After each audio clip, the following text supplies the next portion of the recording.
నందమూరి అభిమానులతో ఆడుకుంటున్న 14 రీల్స్ సంస్థ. ఖబర్దార్, మీకు పాత బకాయిలు ఉంటే బాధ్యత లేని వాళ్ళు సినీ పరిశ్రమలో నిర్మాతలుగా కొనసాగకూడదు. బాలయ్య బాబు కల్ముషం లేని మనిషి, వాళ్ళ అభిమానులు కూడా ఇలాగే. ఈరోజు రాష్ట్రంలోని కొన్ని లక్షల మంది అభిమానులు బాధని మీరు భవిష్యత్తులో దీనికి ఎటువంటి పరిణామం ఎదుర్కొంటారో చూసుకోండి. బాధ్యత లేదా?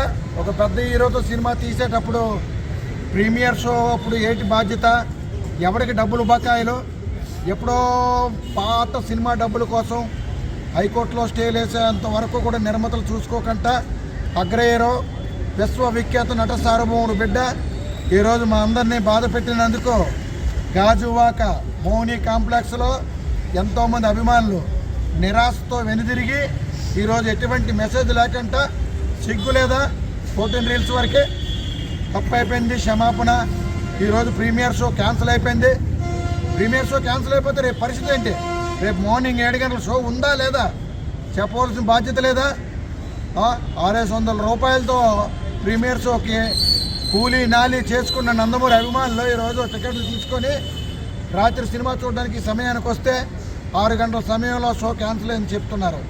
ఇది ఒక విశ్వవిఖ్యాత నట సార్వభౌముడు బిడ్డ అయినటువంటి నందమూరి బాలకృష్ణ బాబుకి, నందమూరి అభిమానులకి తీరని బాధాకరమైన రోజుగా మేము నిర్ణయిస్తున్నాం ఈ రకమైన చర్యలు.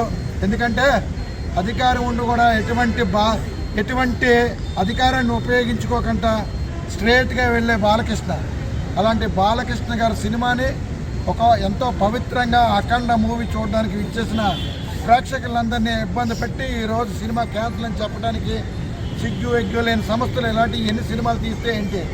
ఈరోజు చాలా బాధతో మాట్లాడుతున్న ఒక అభిమానిగా చాలా అన్యాయము. దీని మీద మీరు అభిమానులకి ప్రత్యేకంగా క్షమాపణ చెప్పాలి.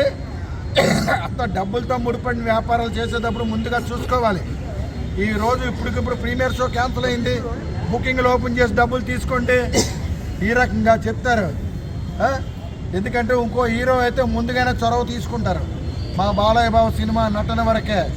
నిర్మాతలు చేసే పని నిర్మాతలు చేయాలి, అభిమానులు చేసే పని అభిమానులు చేయాలి.